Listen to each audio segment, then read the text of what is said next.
उनको क्रांतिकारियों का मस्तिष्क कहा जाता था। वे एक महान क्रांतिकारी, लेखक, पत्रकार व संपादक थे। वे सातिर, बुद्धिमान व वाक्पटु थे। उनकी अंदर चातुरता ऐसी थी कि सातिर से सातिर आदमी उनको बेवकूफ नहीं बना सकता था, लेकिन वे जरूर सातिर से सातिर आदमी को चकमा दे सकते थे।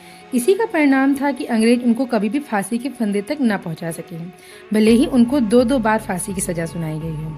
हम बात कर रहे हैं भारत के वीर क्रांतिकारी सूफी अम्बा प्रसाद जी की, जिन्होंने अपनी लेखनी के माध्यम से देश में क्रांति की लहर दौड़ाई। लेकिन दुख की बात है कि हम में से बहुत लोग उनका नाम ही नहीं जानते, और अगर नाम जानते हैं तो उनके बारे में कुछ नहीं जानते। चलिए आज रूबरू होते हैं अपने देश के इन्हीं महानायक से। सूफी जी का जन्म सन 1858 ईस्वी में मुरादाबाद में हुआ था। उनका दाहिना हाथ बचपन से नहीं था। वे हंसी में कहा करते थे, हमने 57 में अंग्रेजों के विरुद्ध युद्ध किया, हाथ कट गया, मृत्यु हो गई, पुनर्जन्म हुआ, हाथ कटे का कटा आ गया।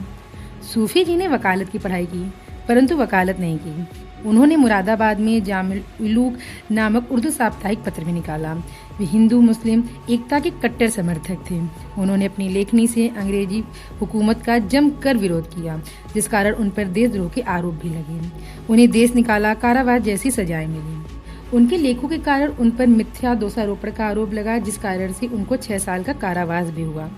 जेल में बंद रहने के दौरान उन्होंने तमाम तरीके की यातनाएं सही।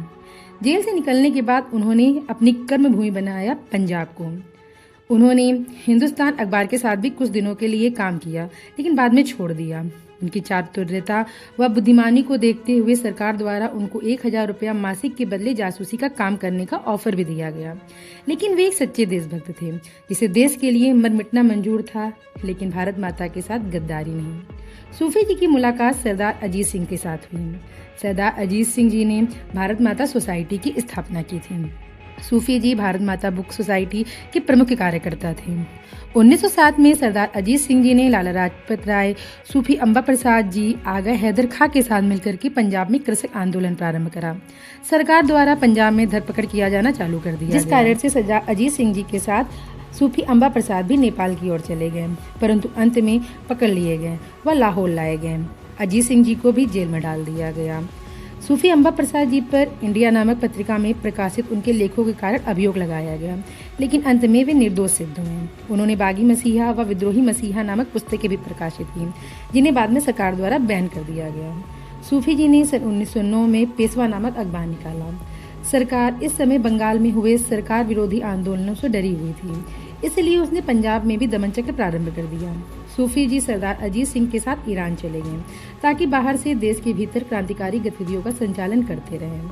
वहां पर उनकी मुलाकात सैयद अब्दुल्ला बेहबानी से हुई। ईरान व भारत दोनों के ही साझा दुश्मन था, और वो साझा दुश्मन था ब्रिटिश साम्राज्यवाद। ब्रिटिश सरकार यहाँ भी आधम की। सूफी जी लंबे समय तक सरकार से बचते बचाते अपनी योजनाओं पर काम करते रहे। वहां पर उन्होंने आबे हयात नामक पत्र निकाला। जब वे सिराज में थे तब अंग्रेजी सरकार ने उन पर घेरा डाल दिया। सूफी जी ने बाएं हाथ से रिवॉल्वर चला करके अपना बचाव करा तथा अंग्रेजों से मुकाबला किया, परंतु अंत में पकड़े गए। उनका कोर्ट मार्शल करने का आदेश दे दिया गया व उनको अगले दिन गोली से उड़ाया जाना था। सूफी जी को कोठरी में बंद कर दिया गया, परंतु जब प्रातःकाल हुई तब वे समाधि अवस्था में थे। उनकी आत्मा देह छोड़ चुकी थी। उनकी देह त्यागने की खबर ईरान में शोक की लहर की तरह फैल गई तथा समस्त ईरान शोकग्रस्त हो गया। सूफी अम्बा प्रसाद जी की कब्र आज भी ईरान में मौजूद है। उनकी मौत की खबर ने भारतीय क्रांतिकारियों के दिलों को बहुत ही आहत किया, साथ ही साथ भारतीय क्रांतिकारी गतिविधियों को भी प्रभावित किया। अंग्रेज सरकार जिनको कभी भी फांसी के तख्त तक ना पहुंचा पाई। तो यह थी कहानी उन सूफी अम्बा प्रसाद जी की, जिन्होंने अपनी लेखनी के माध्यम से भारत में स्वतंत्रता की अलग जगाई तथा भारत में क्रांति की लहर दौड़ाई।